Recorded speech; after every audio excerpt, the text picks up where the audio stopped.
focus on hitting your goals in every area of your business. Remember, the universe rewards the bold.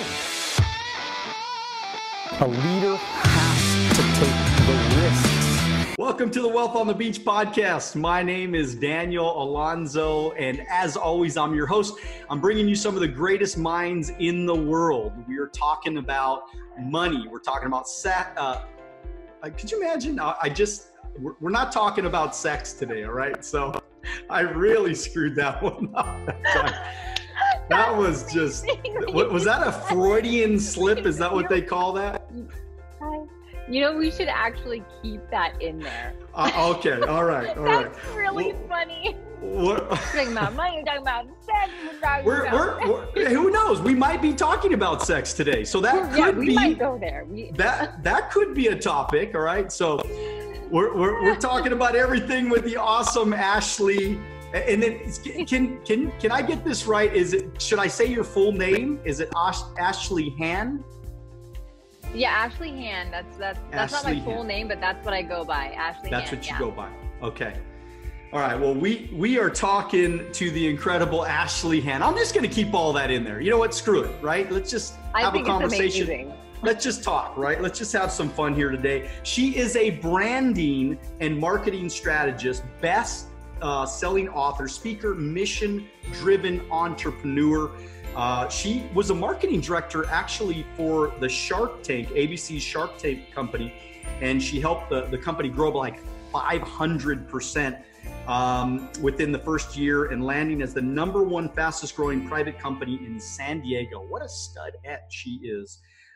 She went on to found Omni Media in 2015, and now she is Ashley Hann Branding and Consulting. She helps people amplify and monetize their web presence so they can make more money and, of course, make an impact. She is a #1 best-selling author, Magnetic Confidence, Attract the Results, Relationships, and Life That You Want. She empowers women, and I know she empowers men too, okay? So not just women, to use and create their own authentic power to live their best, happiest, and most fulfilling life. This is awesome. So happy that you're here with me today, Ashley. Excited about that. So what was it like working on the Shark Tank?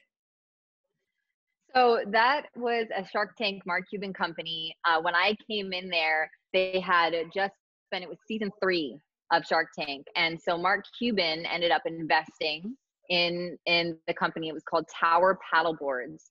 And that's when they brought me on. So we were, you know how they do features of companies that like past investments, I forget what they call it, updates basically on companies that they've invested in. So then there's little snippets of me in that episode, right? Because that's when I came in and the company just exploded. And it was so cool to be a part of that. And it was literally me, the CEO, and the shipper in one room in a basement, windowless basement, okay, small windowless basement. And within about 6 months, we exploded. And I had my own office with a window, and we grew about 500% within that first year. So it was an amazing journey to be part of that. If I did not have that, I would not be where I am today. I truly feel that was such a foundational experience for me to have coming right out of college. And so what did you learn? Like, what's something that maybe you took away from that experience? Yeah, so that was really where I got my foundational like SEO technical background. So I learned a lot about, you know, how to create, because that actual company was founded on SEO. So the reason why Mark Cuban invested is because of Stefan Arsal, which is the founder, his knowledge on SEO. And so that's when I really kind of dove into that. I also became an okay. I just want to stop you because there's a lot of people out there that are listening. They might not know what SEO means. So kind of explain that a little bit and, you know, a little bit of that lingo. Yeah, sometimes I do that. So thank you for interrupting me. I just assume everyone knows. So SEO is search engine optimization. So, you know, for example, we would optimize for the keyword, you know, paddle boards or paddle boards, you know, USA, or wholesale paddle boards, or, inflatable paddle boards was a keyword term that we just dominated. And that's what actually we were known for, is we came out with the first, inflatable paddleboard that was like rock solid and all this stuff. So it seems like forever ago talking about this. But yeah, that's what it means. So we just optimize so that when people search for those keywords, it's our website that pops up. So we just had a ton of traffic coming in the site every day. And that's really, like I said, where I got my footing in when it comes to online marketing. Fantastic. Yeah. Well, we're going to talk a lot about marketing. We're going to talk about a lot of online stuff and branding and all that good stuff. But before we do that, I always like to kind of get to know my guests and find out, like, where are you from? Where were you born? And what did your parents do? Yeah, so I was actually born in the Philippines. My dad was in the Navy, and so we were born in Subic Bay. I don't remember it because I was super young when we moved out. We moved back to the US when I was around 1 or 2. And then I grew up in a really small town in Washington near Seattle. It's about an hour and a half, maybe 2 hours from Seattle. Probably population of like 12,000 people. So I grew up there. I went to college in Bellingham, Washington, at Western Washington University. And so my parents, my dad is actually a massive, massive influence on me. He is my forever mentor. I'm about to make a really big financial decision right now. And just like I do with any big business or financial decision, I call my father. My dad is an entrepreneurial spirit.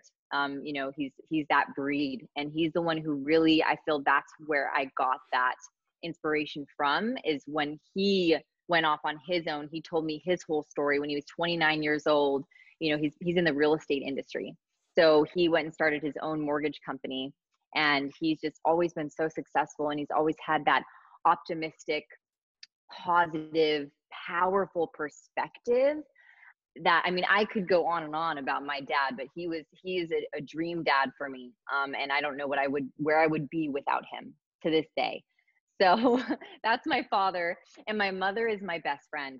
She's like my sister. My mother and I have the closest relationship. She's been in the dental field for the last 30 years as an administrative. She works all the paperwork and all that fun stuff. That is not really that fun, but she does it and she crushes it. And yeah, those are my parents, both very different relationships. And they balance me so well. And I'm so grateful for them and their influence in my life. Oh, that's wonderful. And so growing up, were you a good kid? Were you a bad kid? What were you like when you were a kid? So I've definitely always had a rebellious edge to me. Still do. Still do. And at the same time, I also went through this about 3-year period in high school, started like late junior high to high school, where I was really into Christianity. I was really religious at that point in my life. And my parents aren't religious. So I had just dove into that on my own. And I was teaching youth group every Sunday, two classes of youth group. I, did taught Sunday school, and I was like just all in on fire. Went on a missions trip to Mazatlan, where we got to, feed homeless children and paint churches. And it was a really, really cool experience. And while I was there, I definitely was what you might call a goody two shoes. I mean, I had a Bible in my locker. I mean, that was like a whole, phase for me. And I'm sure my parents were like really thankful, because I didn't really get in much trouble, because I was so in my flow and really, praying all the time and, just staying out of trouble. And I mean, I didn't have a single drink until I was 18. I didn't do anything. I didn't have sex. None of that. Hey, see, we said we would bring up sex, and there it is. We're talking about sex. So now let's go into that. No, I'm just kidding. Go ahead. So you went from rebel to kind of like in this little journey towards spirituality. Mm-hmm. And, was there somebody that kind of guided you to that? Or was it just something that kind of, you said, you know what, I want to experience this journey? It was a little of both, but definitely my best friend. She had a really heavy influence on me. We're inseparable, and we were best friends for 10 years. And she was the one that definitely led me there. And she invited me to, youth camps and things like that. And I remember the first time she invited me to a camp, a weekend camp, right? So more than just like a church service, it was a camp. And I really was exposed to something that I'd never experienced before, because like I said, my parents are not religious or spiritual. So yeah, I was taken aback, and then I just dove headfirst in, as I tend to do with things when I get passionate about something. And Yeah. so challenges when you were a kid. I mean, did you have any challenges? I mean, if you were to look back, was there, could you, maybe you were shy, Oh maybe yeah. you got in Oh trouble, yeah. maybe, tell me about a couple of those experiences. So growing up, I actually was very shy. I had and this is what I'm talking through is my childhood. I love being on camera. I was, a performer. That's my true heart. That's my true essence. That's really who I am. There were experiences along the way in my life, as with everyone, right? Experiences where I was rejected, where I was bullied, criticized, that had me kind of shrink back, had me hide, made me feel like I needed to mute myself. I started to feel, not good enough, and super insecure. And I went through a really dark phase, actually, when I was in, especially junior high school, because that's when you first start to try to fit in, right? You're like junior high school. It's when it's, people say it's all about me, me, me, me, me, then, because you're just so worried about people accepting you and liking you. And and I had some really painful moments during that period of my life where I remember, I'll never forget the moment where the most popular girl in school threw French fries at me in front of everyone in the cafeteria. So then from that point forward, I ate lunch in the girls' bathroom stall by myself. And a lot of people, when I share this story, a lot of people, you don't see what goes on behind the scenes in people's life. You may look at someone and make certain judgments about them, and you really don't know. You really don't. And that was really what I went through. And I remember I would come home and I would cry and I would cry, and then I would beg my mom to homeschool me, please, just so I didn't have to face that painful rejection and that loneliness and that isolation that I was experiencing in school. So I definitely went through it, and it was a dark phase. And that's why when I did find God, I just went all in, because I finally felt like I had a place where I belonged. That's really, when I look back, why I think I went so far into that and really threw myself in. It's because I was like, wow, I finally feel like they accept me here. I finally feel like I belong. At school, I didn't feel that way. I never felt that way. I was always that odd girl, or that person that was kind of invisible, or that person that people would make fun of and taunt and tease. So yeah, it was definitely a rough, preteen and teenage years were rough for me growing up. And do you think that, I mean, because I notice this, because I mean, I've interviewed now almost 100 different personalities and business owners and successful people like yourself. And do you notice that, sometimes people, they break out and have massive amounts of success when they went through tougher childhood years, because it's almost like they kind of, they're always been fighting against something, I notice a lot of rebels. I notice a lot of successful people, they were rebels. I notice a lot of successful people, they took a lot of chances. I noticed a lot of successful people got beat up a lot, growing up. They had a lot of hard situations, and they just broke out. They overcame, and voila, in the end result, they were kind of successful. Do you see that at all in Oh, totally. It's a total, I like to call it pain to power or pain to purpose. So I know I have so many people in my circle that have this, story of coming from those really tough beginnings. What it is you're really setting out to prove, like I was setting out to prove my worth, to prove that I am enough. And I know I told you that I have a great relationship with my mom now. And she, like I said, she's my best friend and my sister. Growing up, it was tough, man. It was brutal for me. I mean, my mom she's Asian. And that culture, it's very common for Asian moms to be very critical of their daughters. It's very, very common, picking at you, whether it's your looks, whether it's your grades, whether it's how you clean, whatever it is. So my mom, she got that from her mom. She's really always was doing the best she knew how, given what she was taught. But at the time growing up, that hurt me. And it made me feel, again, it was that whole, dark path I was in of not feeling good enough. So I had my mom critiquing me over here. So kind of the bully at home was my mom. And then I had the bullies at school, right? And so that feeling of I'm not good enough, yes, when I channeled that, I'm one of those people that ended up channeling that into, okay, well, I'm going to prove that I'm good enough. So I'm going to throw myself in and I'm going to show you, I'm going to show all of you, right? I'm going to show myself, I'm going to show the world. And we get that like chip on our shoulder. You know what I mean? We have like a chip on our shoulder. And the problem with that though, is because you're proving and it's coming from a surface external place, like you're seeking that external validation. That's ultimately why we're doing that. Even though, yes, we can create so much success and we can be these high achievers, what you'll find is deep down, you're still unhappy.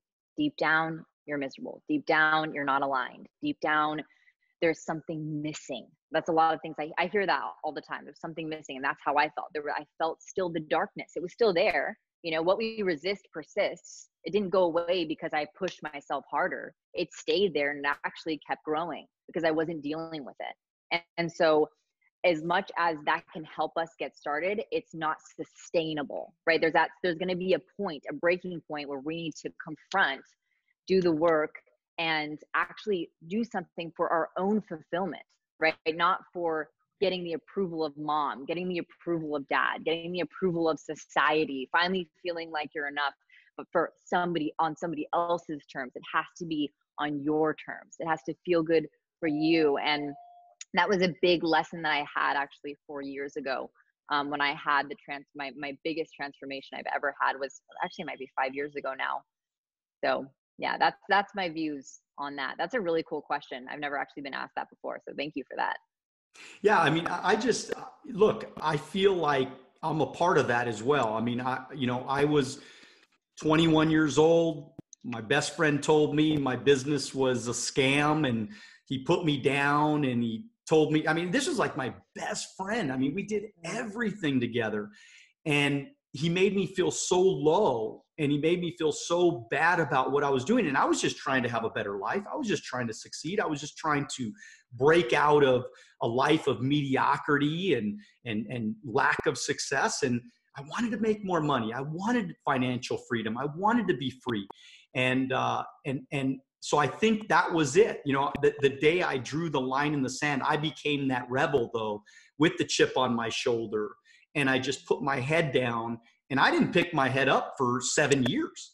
Now I woke up 7 years later, I was financially independent. I was making, $500,000 a year in passive income. Life was great. It was awesome. But the truth is you're right? At one point in time, when you do have that success that you want, you do accomplish the things that you want to accomplish. You really got to go and do the work as well though. And you got to figure out, like, why are you doing this? What are you doing it for? So my life changed when I made a decision that I'm doing this for me. I'm doing this because I want, to make progress, because I feel like progress makes, it creates happiness when you make progress in your life. But I understand what you're saying. I mean, it could really be damaging long range if you don't get a handle on it. Does that make sense?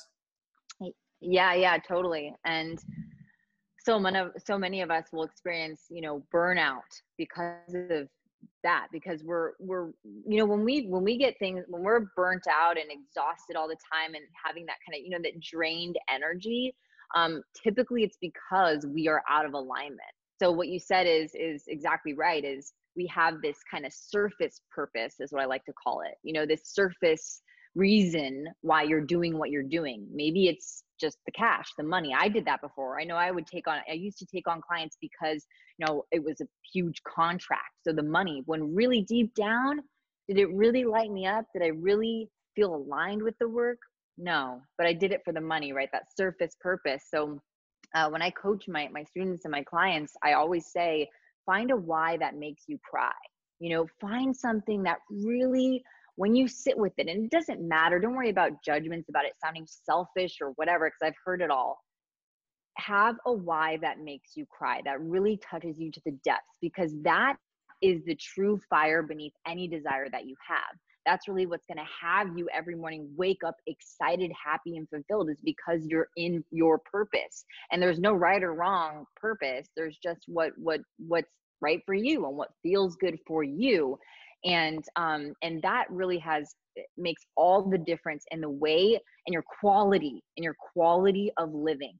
And one thing I want to say that you touched on is it's never about the destination. I have freaking been in there, when I'm sure you can relate, where it's like, well, I want to hit this, I want to hit that. You have these income goals, or these, goals that you set for yourself. It can even be like, health goals. It can be any goal. You set these goals and these milestones, this distance that you want to go to get to this destination. And like you said, you have your head down the whole time and you're just chucking away. The thing is we're never guaranteed a tomorrow. I'm not even guaranteed a next hour. It's true. It's really true. No one is. So if we're always working, we're waiting to finally live our lives and be happy and fulfilled until we get to that point out there, we're missing the point of life and living completely, right? The present moment is all we ever have. When I had that breakthrough, when I really realized that, because I know people say this a lot and it's kind of just hearsay, you hear it and you're like, oh yeah, totally, present moment. But when I really understood that and felt that in my bones, I'm telling you, it shifted everything for me, because I realized that what matters the most is the process. What matters most is the journey. It's not about and also most of the time the destination changes. Am I right? Like, it's like we had an expectation and we had a goal, but it actually, some doors open that were unexpected and then you end up over there. So you know what I'm saying? So it's like, we got to be present to what's happening now and enjoy what's being created now, and ask yourself, how can I create joy if you're not in enjoyment on a day-to-day basis? Because that's all we ever have. And that's a big, for people who are very achievement, which I'm sure a lot of the listeners right now, achievement oriented, go-getters, right? That's what can happen, is we miss the point, which is to live, to be happy now. And I think there's got to be some sort of balance. And I think what you're saying is that you got to enjoy the now.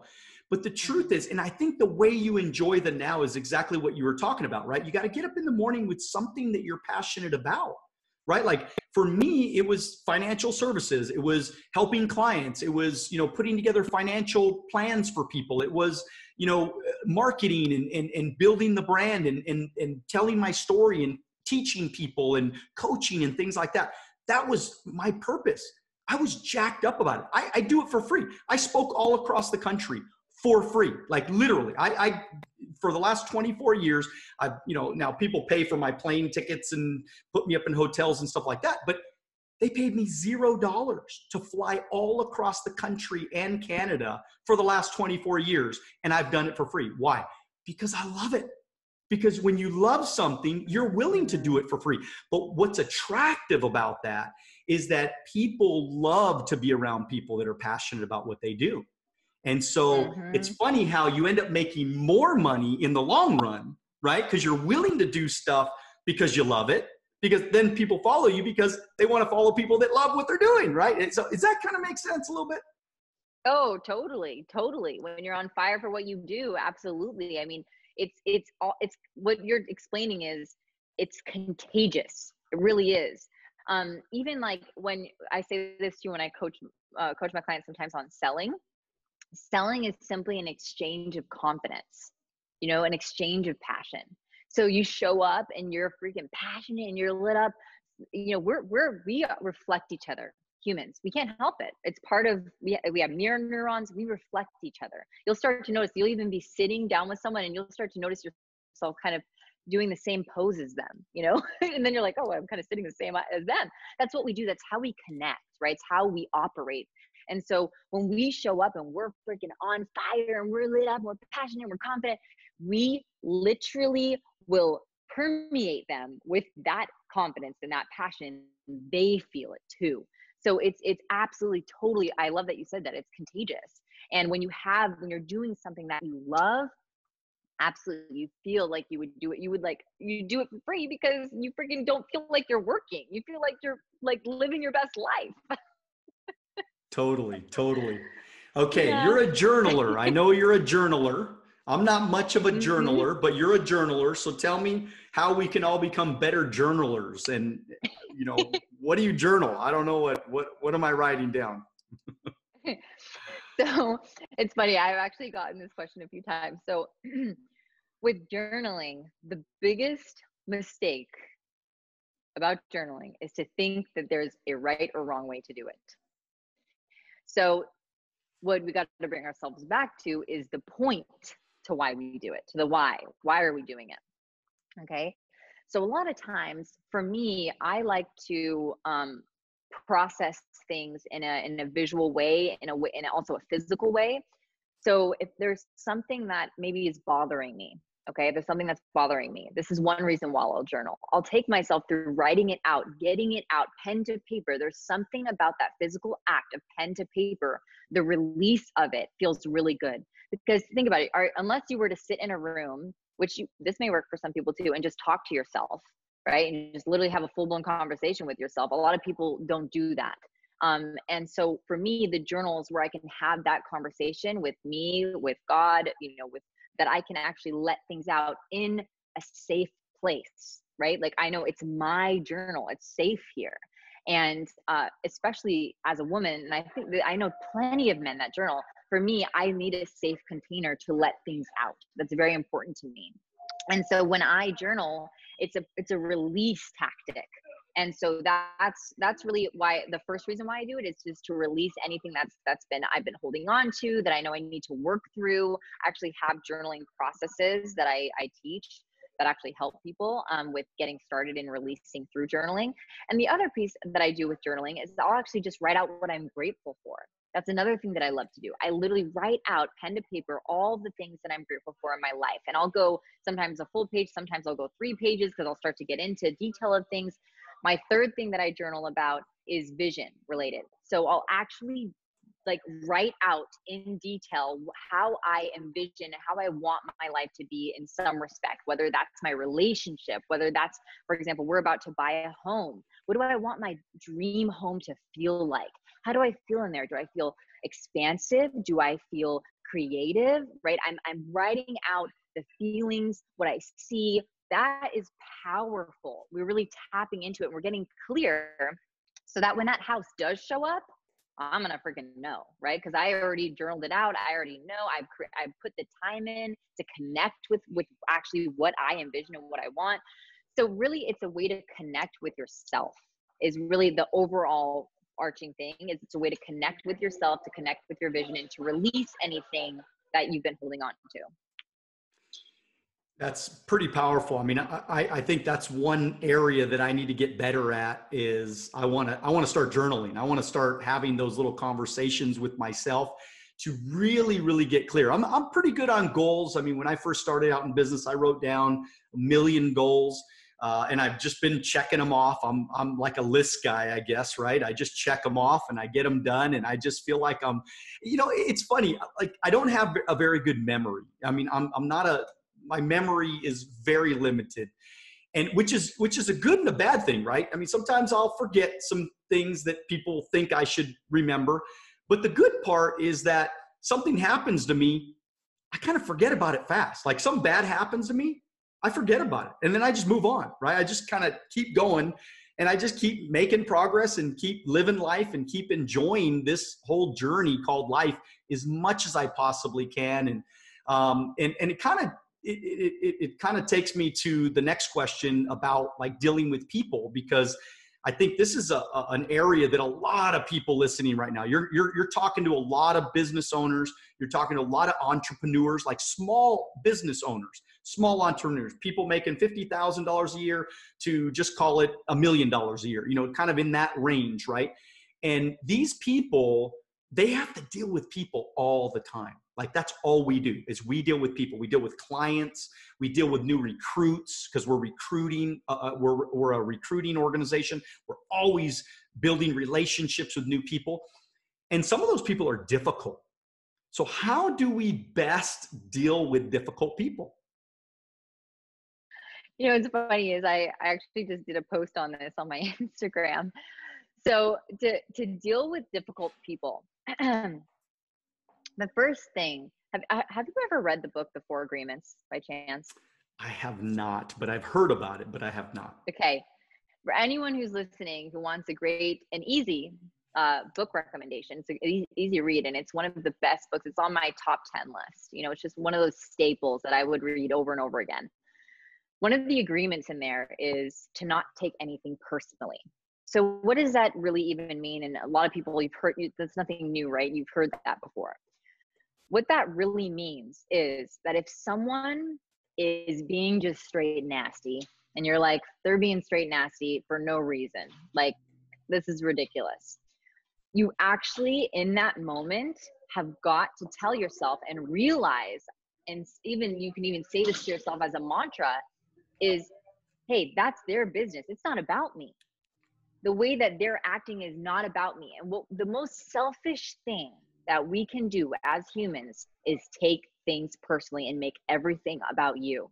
Okay. So that's the first thing, is because a lot of times, you know, you'll be with someone who's being really difficult, who's like kind of triggering you, let's say, right?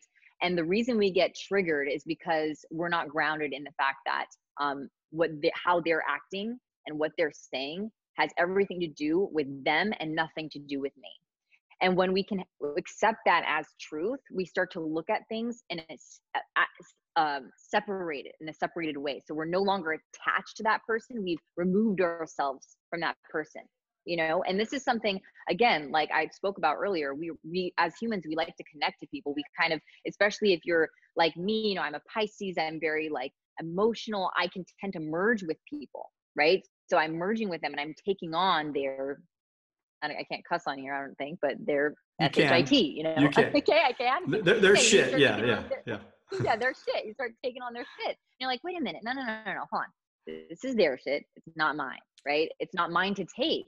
And so that's the first thing, is separating yourself from the person. So I want to say something real quick, because sorry to interrupt you, but like I totally get what you're saying right now, because I think I'm a little bit that way to some degree, because I merge so well with people. I try to get along with people quickly. You know, I tend to mirror people a lot and kind of, you know, just get in their space with them and connect with people. Well, guess what? When you connect like that to that kind of level, forget about it, man. If you're not careful, you can allow all their junk to spill into your mind and allow them to almost control your mind a little bit instead of saying, look, I mean, you know, this person might not be for me in my life, right? I mean, sometimes we have to eliminate people out of our life if they're not the right people. So anyways, go ahead, finish what you were saying. Yeah, absolutely. That's a really great addition to that. So the other thing that is really important is so I say this a lot, be a stand for what you wish to see in the world. So if someone is being nasty to you, you know, you see, like, sometimes, you know, you'll get one of those drivers, you know, on the road where they just freaking throw up a middle finger, and, you know, you're just like, what was wrong with that guy? Right. But then what you'll see is sometimes it creates this chain reaction, and then everyone's like, what, you know, what? And it just becomes this like thing. Well, what if, and now this is true emotional mastery. It's a practice. Well, I'm telling you, and I'm sure people listening know, it's easier said than done. It takes practice. It takes flexing the muscle to be what you want to see. An eye for an eye will leave the whole world blind. That don't do anyone any good. It doesn't do you any good. It sucks. Nobody wants to feel mad, frustrated, and pissed off. Nobody wants that. So if you want kindness, be kindness, especially unconditionally, and especially in the face of non-kindness, of hate, of, you know, disrespect. Can you be respectful and maintain your integrity when somebody else in front of you is not being respectful? Can you show up powerfully? And what you'll find is when you do that, now being totally detached, of course, from this outcome, but what I've found is when you do this, the person is not used to that, and it sort of shocks them. It sort of shakes them, and it a lot of times inspires them to rise to a higher level. So instead of stooping down to their level, force yourself to stay high and see if that person rises. They may not, they may be totally stuck in their shit. That's okay. That's, again, their business, their choice, nothing to do with you. Let it go. Or they may feel inspired to then see things from a different perspective and rise to more meet where you are at. So that being a stand for what you want to see in the world is one of my mantras. It's one of the things I say all the time. It's something I practice every single day. And for those of you listening, this is a powerful, powerful practice. You will find that you become so much more peaceful inside when you adopt this as a daily practice. Oh my God. I mean, you spoke to me like so directly, because this is, when you're an A personality like I am, you sometimes can flip a switch and I'll go off. Mm-hmm. You know what I mean? I mean, I just, that's me. And so for me, it's what you were saying to me right now. You were saying that we all have to be a little bit more emotionally mature. And I think that's really what it is. What you just said was maturity at its finest, is us as human beings to, when somebody cuts you off, to go, you know what? Probably having a bad day. I mean, they didn't hit me. Yeah, you never know. I didn't die. Maybe the guy was in a hurry. Maybe he was going to lose his job if he showed up late one more day or something. I don't know. But something was going on in that person's life where it just, we got to have a little bit of empathy for people out there. And that's emotional maturity. Can I share a quick story? You know what's so funny is I forgot about this story. You just brought it out of me. So thank you for that, because I totally forgot that this happened. So one day I was in a supermarket and I was at the cash register. The woman behind the cash register was just not nice. She was super mean, just kind of nasty. And I did something that, looking back, it was hard to do, but I wanted to do it. And I asked her, ma'am, could you step outside of the counter and can I give you a hug? I gave her a hug. I'm getting chills thinking about this. She starts crying. And she says her husband, we just found out her husband is leaving her. See, this is the thing, right? Is hurt people hurt people. When you don't have the emotional practice, you're doing the best you know how. And a lot of times for some people, I've even been guilty of this. When I've been super, super hurt, it's like, it's that thing, misery loves company. They don't know how else to deal with it other than to project it out onto other people. But at the end of the day, all of it is a cry for love. We all want the same thing at the end of the day.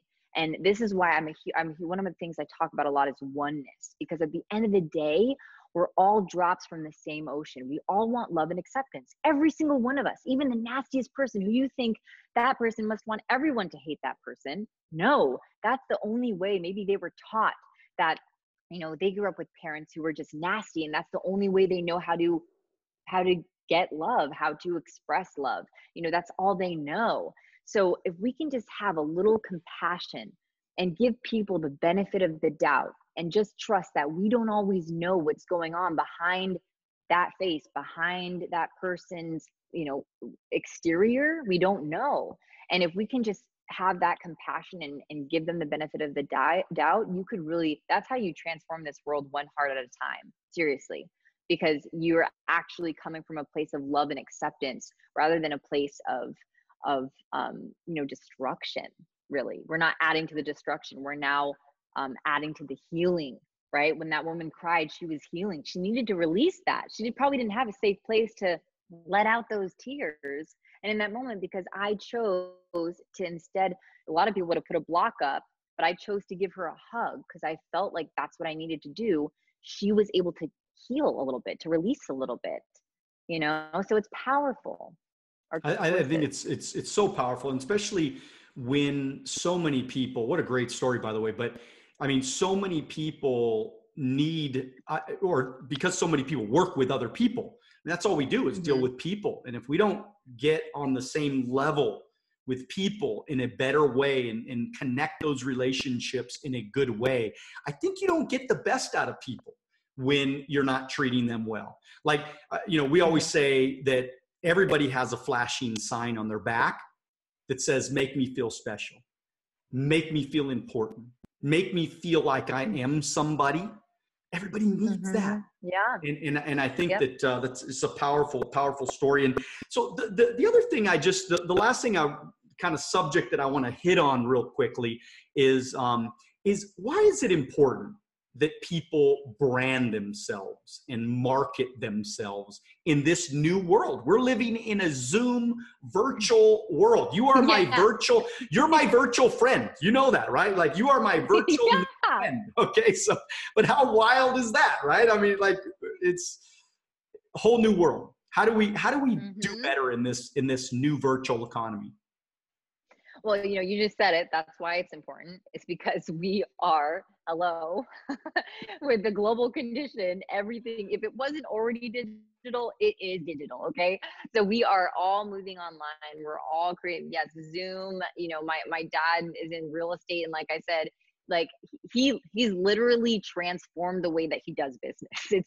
If you know about real estate, it's a very tends to be an archaic industry and when I say that, I mean, they tend to adopt new technology last. They've been forced to. So all of these, even these archaic industries that have really always done things the quote unquote old fashioned way, they're now coming online. So now is the time to care about your online presence more than ever before. It keeps getting more and more important every day. And when it's the most important is when you're a personal brand.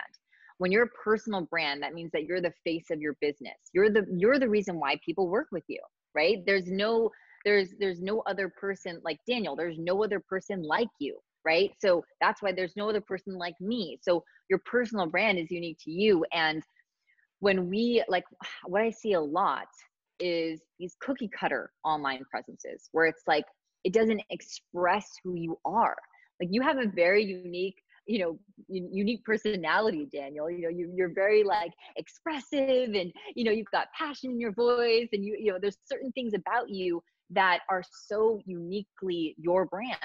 And the biggest mistake I see is when people are not actually capturing that online through their content, through their website. And when it becomes the most important, and I like to call this the Google search test, is if your name's being searched, right? So in other words, you have brand awareness. That's when, listen, if you're getting people every month searching your name, and what pops up first, right, is your website. Okay, if you have one. If not, maybe it's Facebook. We don't want that. We want your website first. That's the first thing that they click on. They open it, boom, there's their first impression of you. Okay. And so it's like, I have, even my boyfriend, Gerard, he gets around, 2,000 to 3,000 searches every month for his name. So it's very important especially at that level. That's a higher level for them to invest in their online presence, because those are 2,000 to 3,000 hot, warm leads. Those are people who are sitting at their computer and actually typing in your name, right? And hitting enter, or their phone, typing in your name. You're taking up their full screen. You have their full attention. Attention is the most valuable asset we can have, okay, these days, right? So even, I have clients where they're getting 200 searches a month, maybe 100. That's still 100, 200 warm, hot leads that you can capture, that you can show, hey, this is the representation of what it's going to be like to work with me, right? When people are Googling you, they're typically vetting you, right? So I actually just did this last night. I'm considering hiring a woman, and it's a very expensive investment. So what did I do? Naturally, and also my boyfriend Gerard says, hey, what's her name? I'm going to Google her. he wants to look into it because it's a very big investment I'm making. And so he's looking out for me. And I'm sure my dad's going to ask the same thing. What's her name? What's her name? So he can Google her, right? And same for me. Well, it's important because that could make or break a deal. So if I Google this woman and she costs me, tens of thousands of dollars to work with, and I go and I see this unprofessional amateur website with like not really any credibility, do you think that that's going to push me over the edge or push me away? It's going to push me away. And this is actually a real Google stat. Okay. It's a Google confirmed stat. 3 out of 4 people admit to making judgments about a company or brand based on the appearance of their website. Plain and simple. And so it's important. It's absolutely important. And also people these days, people are, especially the younger generations, right? If you work with younger generations, you know what they're doing? They're pulling up Instagram first, which is really interesting, right? That's super interesting. But they still may Google you, yes, but they're pulling up Instagram first. I've done it. People tell me, oh, who's that person? I won't pull up Google. I'll actually pull up Instagram sometimes first. So my point I think a big mistake that people are making though on Instagram, and correct me if I'm wrong, but I think that they're not putting their names in correctly when they're, when in their settings, because I'll try to find somebody on Instagram and you can't find them. You put their name and you can't find them. Why are people, they're putting weird names sometimes and you just cannot find them. So people need to fix that, I think, right? Yeah, it's important to have that. So I teach, optimizing your bio on Instagram. There's a few key elements. You want to obviously optimize for your keyword name. So for your name, that's a keyword that you want to optimize for. You also want to optimize for the niche that you're in, right? So if someone's searching branding expert, you'll see I have that on my title. So it comes up when people are searching on Instagram for it, among others, but it comes up. So there's lots of little things that you can do on Instagram to just make it more of a lead magnet and lead converter. But yeah, absolutely. I've seen lots of mistakes with bios and people underutilizing this freaking free platform that we have at our freaking fingertips, right? It's like a gift. You can reach all these people. And it's free. Oh, I love it. I mean, it is definitely, I mean, a couple of years ago, I decided to go all in with social media, and it's amazing the people that are finding me now. I mean, guy called me up the other day last week, and he's got 84,000 people on his social media. And he's like, I want to go to work with you. And so I brought in this really, really great guy, all because he was watching me on my social media, and it's just crazy. I mean, and it happens all the time. And of course I do some Facebook ads and things like that have helped me as well.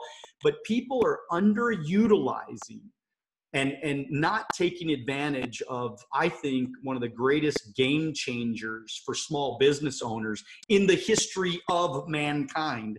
And so totally. we got to get serious. There are people that are going to get left behind. I call them dinosaurs. They're dinosaurs. They're going to get left behind. We're going to be like, who are you? And what kind of business are you in? Because their businesses will eventually die like the dinosaurs. They don't get on it. So, hey, look, this has been awesome, Ashley. I would literally, I could have you for another hour. We could totally do this for another hour, I'm sure.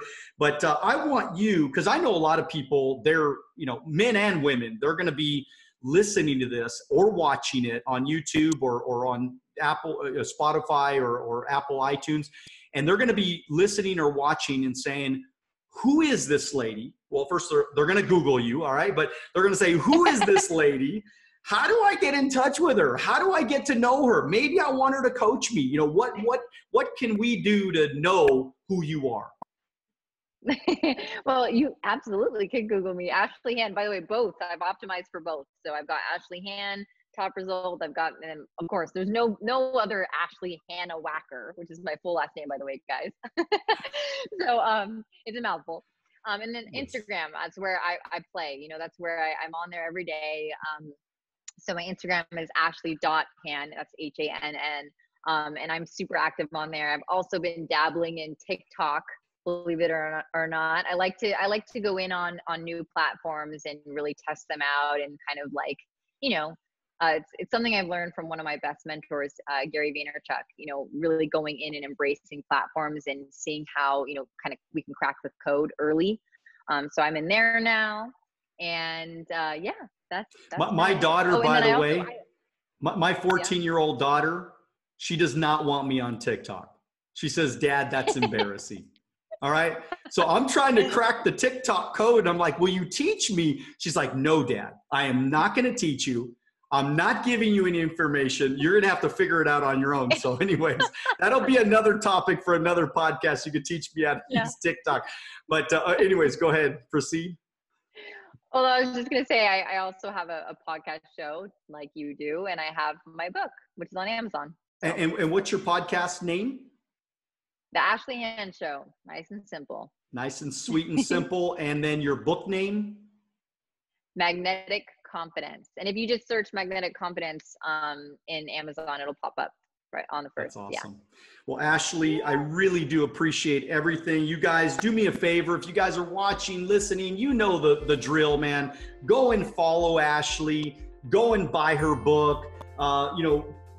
DM her. I'm sure she answers her DMs. Just look, try to communicate with people that have the answers. Don't try to figure this stuff out on your own.